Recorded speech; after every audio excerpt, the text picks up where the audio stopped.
doonoon ay recommandations yoo xamante ni da nga koy jox au niveau de la justice lan lay doon.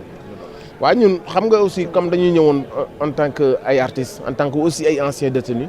on a beaucoup plus accentué ñun suñu ay recommandations ci traitement wu la dignité humaine de Sénégalais yi nekk si kaso yi de conditions de détention yi la durée de détention yi nga xamante si ni les gens sont là-bas yàgg fa ay années kenn jugé wu leen on a essayé de donner ay recommandations yoo xam ne dina mën a verrouiller de manière à ce que juge bi au bout de benn mandat de dépôt renouvelé ou au bout de 2 ans les enquêtes sont bouclées et que la personne dina mën a am datu jugement ñu bañ ko fa toog fàtte ko fa et que la torture bi am parfois comme j'ai l'habitude aussi de saluer les pénitenciers j'ai l'habitude de saluer ñu bari ci ñoom dans leur majorité mais quand même am na aussi des excès am na aussi quand même de la torture et tout ça nous on a essayé en tout cas de représenter la société les prisonniers yi nga xam ne on les a côtoyés xam seen ay conditions ci côté boobu ñun la ñu gën a accentuer suñu ay recommandations après les détails techniques dañu bàyyi loolu ak les spécialistes de. également réduction du pouvoir du procureur de la République. c'est important parce que aussi daf ñuy renvoyer ci fi ñu jógee comme je disais parce que aussi on avait aussi un procureur boo xamante si nii xëy na pouvoir exécutif bi moo nekkoon derrière moom moo nekk au contrôle. et que bu fekkee que ni dañu politiser la chose rek day xaw a doy waar donc on avait un procureur boo xamante si ni il pouvait viser yenn articles yoo xam ne day lier le juge d'instruction xam ni mënul def lu placer le mandat de dépôt et piège boobu ñun dañ ko war a déverrouiller donc je pense que aussi bokk na ci recommandation yi bu ñu wàññee ay pouvoir am ba noppi juge d'instruction bi ñu jox ko plus de pouvoir ba pare mu am juge de liberté je pense que affaire bi dina gën a équitable et dina gën a mën a fluide quoi incha allah rabbi. beneen ponk bu gën a am solo mooy le président de la République ci conseil supérieur de la magistrature yow lan moo ci sa bon c'est un peu technique parce que gis naa que ni même amuñ ci consensus boo xamante si nii ñii neen li neen là moi je veux pas trop me prononcer sur ça en tout cas xam naa que ni président bi aussi même su amul ingérence war na am un regard sur tout ça parce que c'est lui le garant donc je pense que ñoom entre techniciens ils vont finir par trouver benn consensus bu gën a leer quoi. Merci beaucoup. Merci à vous.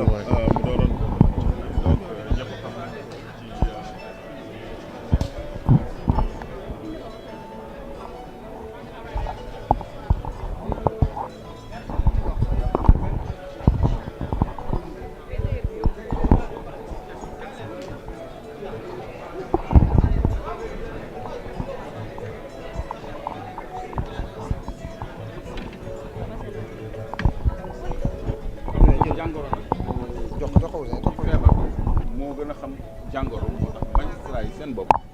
ñoom joxe nañu ay piste de solution yi xam ne jël nañ ko en compte ci conclusion travaux yi donc. recommandation yi dina ko appliquer. ah ci moom lay dépendre parce que bu demee ba sàkku ñu réfléchir ci naka la ñuy joyante justice mu gën a am indépendance xalaat naa ni dana ko appliquer parce que xam nga ñu ngi jëm ci foo xam ne ay réduction des comptes lay doon ay arbitrage lay doon te loolu mënul nekk ci justice boo xam ne dañ koy soupçonner ni dafay déggal exécutif parce que Union des magistrats du Sénégal li gën ci li ñu doon joytu mooy li nguur doon dugal loxoom ci doxalinu justice l'immixtion de l'exécutif dans l'administration de la justice kon tey jii président Bassirou Diomaye dafa bëgg a libérer justice ba ëllëg de façon automatique justice bi di tourner nga xam ni ku jalgati yoon ak foo mënti féete yoon dal sa kaw sans que mu doon loo xam ni day jóge ci procureur de la République wala président de la République wala ministre de la justice donc yoon dafa war a am autonomie citoyen bi aussi ak yenn structures yi am pouvoir de saisine donc ñu ngi organiser sax benn pôle financier boo xam ne judiciaire financier boo xam ne mooy càmbar affaire u jalgati ci wàllu koppar ak yooyu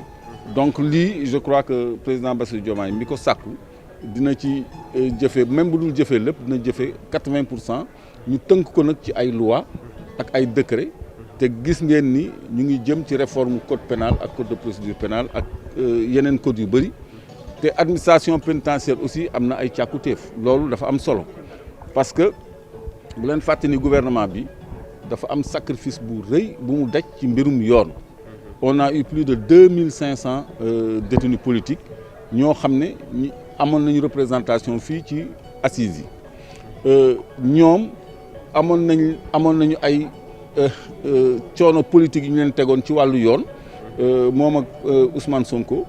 ba tey jii nii loolu ñoom dañ ci bëgg indi solution parce que ñoom xam nañu luy kaso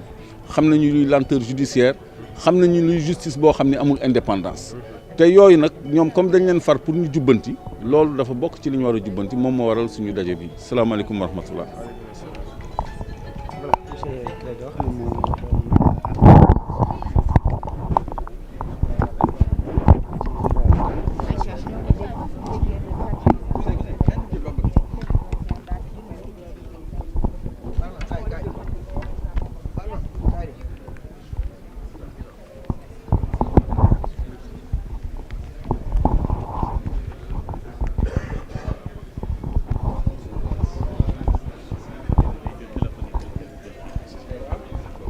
Il y a la commission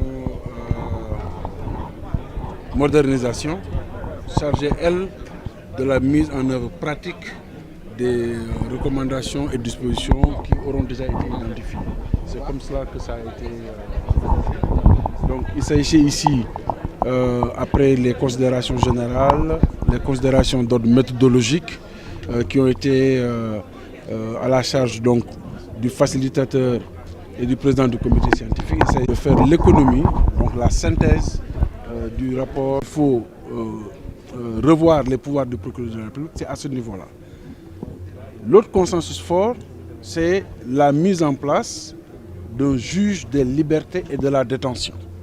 Parce que dans notre droit tel qu'il est organisé, quand vous êtes accusé de certaines choses et que vous passez en instruction, le juge d'instruction, souvent, il n'a pas de décision autre que de vous amener en prison, en attendant qu'on vous entende. Alors que si on a un juge des libertés et de la détention, celui-ci sera chargé de recueillir les demandes de mise en liberté, de décider de ne pas mettre tout de suite la personne en prison, mais ou bien de lui aménager, de lui donner un bracelet, etc., etc. Ou en tout cas de s'assurer de sa garantie de représentation et donc de ne pas l'amener en prison. Parce qu'en France, par exemple, en France, par exemple, l'actualité c'est Koé, hein, qui est de notre métier, qui est poursuivi, mais Koé, il est chez lui. Alors que si c'était au Sénégal, pour une telle incrimination, vous allez directement en prison d'abord. Après, on va voir est-ce que vous pouvez vous en sortir ou pas. Donc, un juge des libertés, ça également c'est un fort consensus. L'autre fort consensus au niveau des travaux de notre commission, c'est d'élargir également les champs de compétences et les pouvoirs du juge d'instruction. Le quatrième porte sur l'instauration d'une cour constitutionnelle en lieu et place du Conseil constitutionnel. Le cinquième point